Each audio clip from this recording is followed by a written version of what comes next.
Alright, I think I'm going to go with the larger boards. I can do it in 2 of these to do the field of blue. So I'm going to go ahead and cut it 18 inches. I think it's 16 inches currently for the blue field, but I think it needs to be wider, so I'll just cut the other ones down right before. So I'm going to measure out 18 inches, cut from one side and then cut from the other side so that I keep the nails along the edge consistently. So here goes.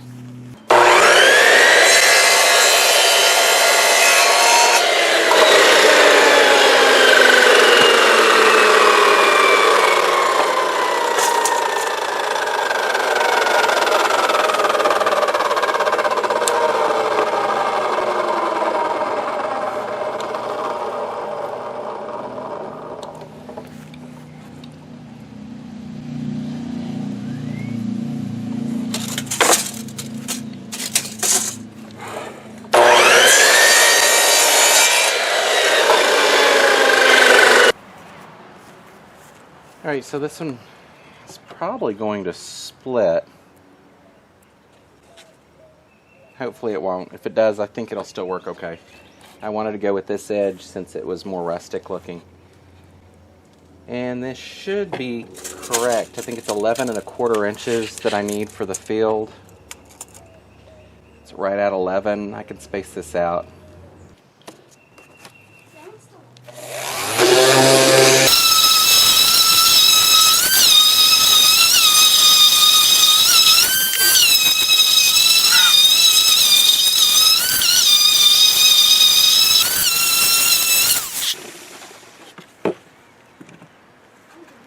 Alright, so there we have it. I'd actually do it that way. Not sure, that might work better. So, let's go take a look. So this is what I'm thinking about for the replacement. Like this. So it'll be more distressed on this end too. I was thinking about putting this on top, but I think it might work better this way. So let's go ahead and take a look. This or this. I think I'm going to go ahead and go with this. There's still some gaps on the top and in the middle, but that'll be taken care of. So I'm going to go ahead and cut all of these off by 2 inches to make them the right length. And here we go. Okay, so I've got a piece of tape here marking where the 2-inch point from the right side of the blade is, so I can go through the 6 or 7 boards pretty quick, and we're ready to go.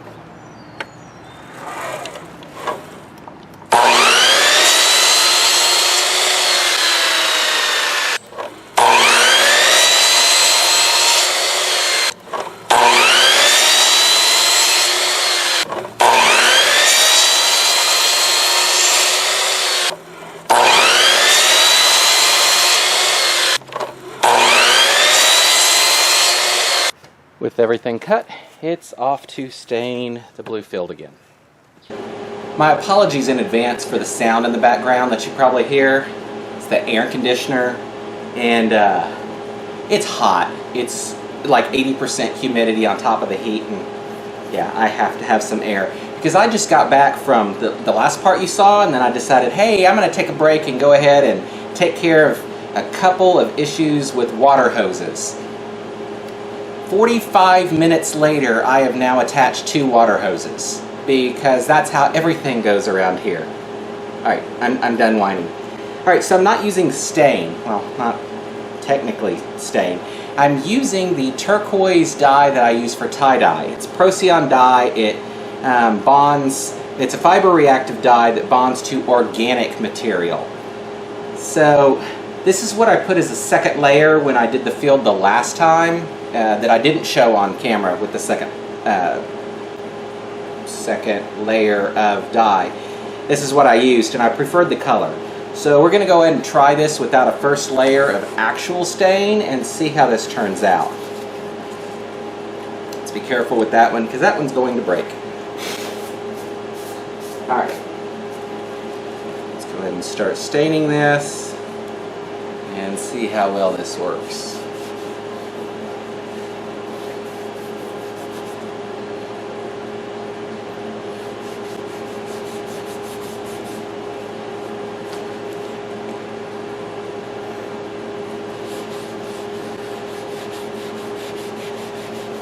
I know I'm using a paper towel and not an actual cotton rag, and it's just because I didn't think before grabbing it. And I've already started, so this is what I'm going with.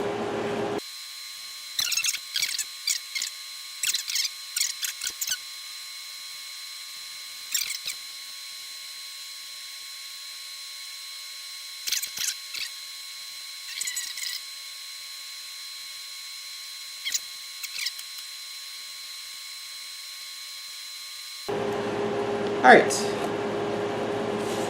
do I like this? I like this color right here.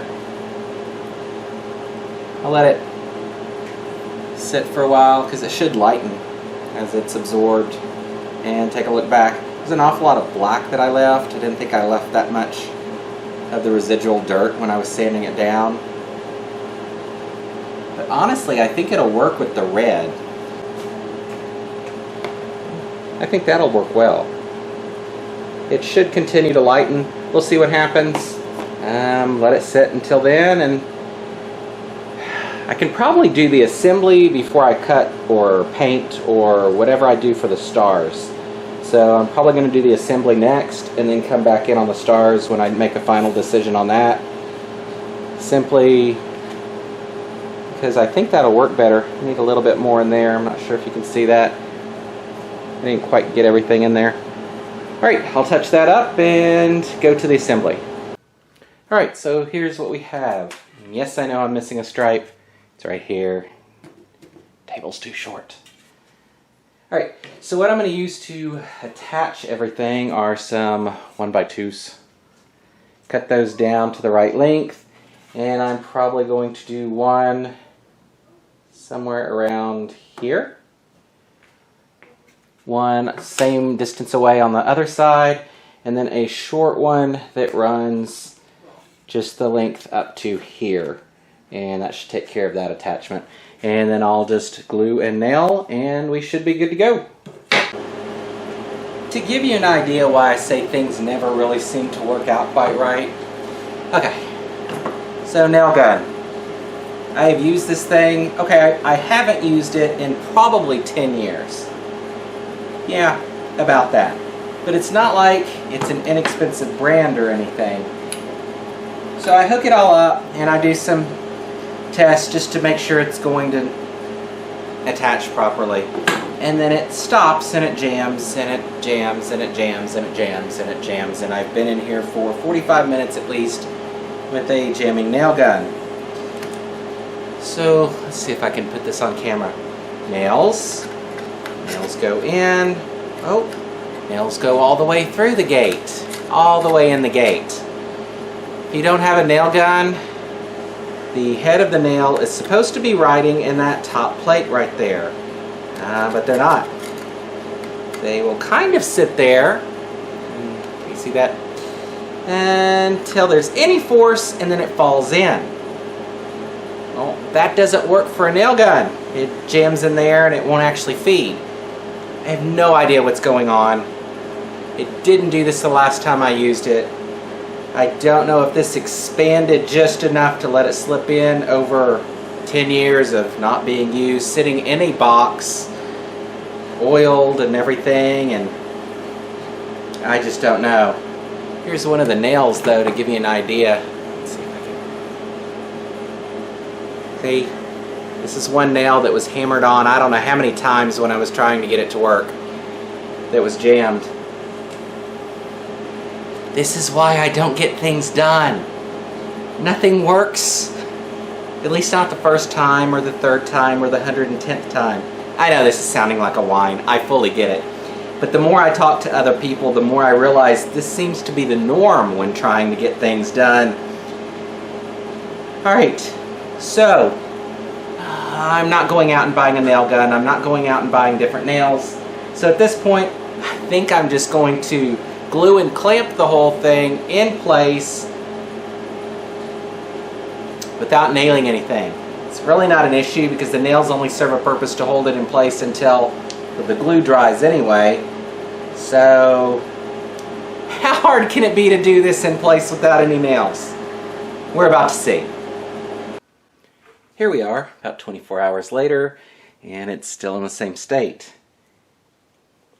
because after the nail gun I tried to find glue.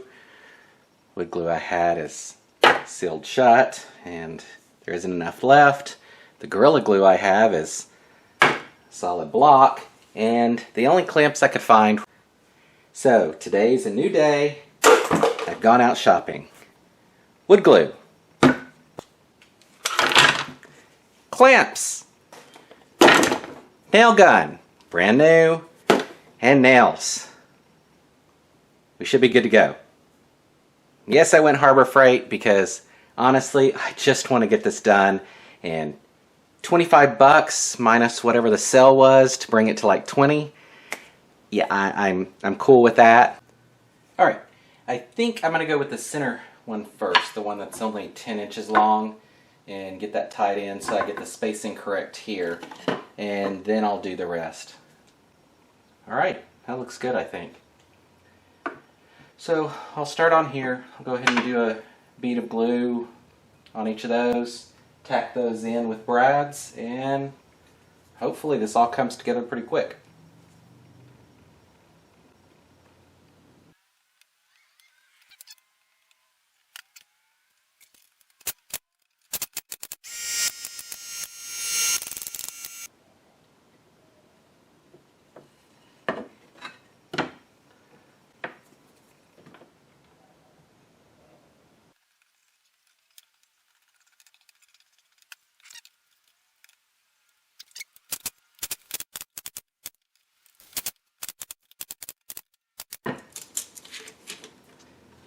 I'm doing this mostly so that it's easier to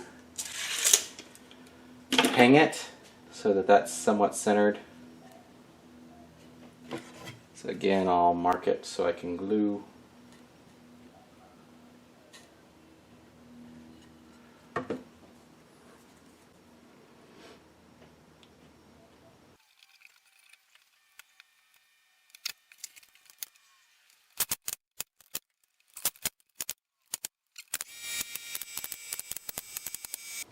This is where we are, and hopefully the next time we finish it all. Alright, so I went out and actually checked the old nail gun because something occurred to me while I was doing it, and the reason the nail gun wasn't working, the old one, the one I had, was because I was using 18 gauge nails and it only goes down to 16 gauge.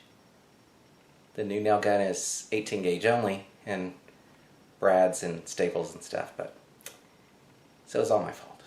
All of it. I just didn't pay attention.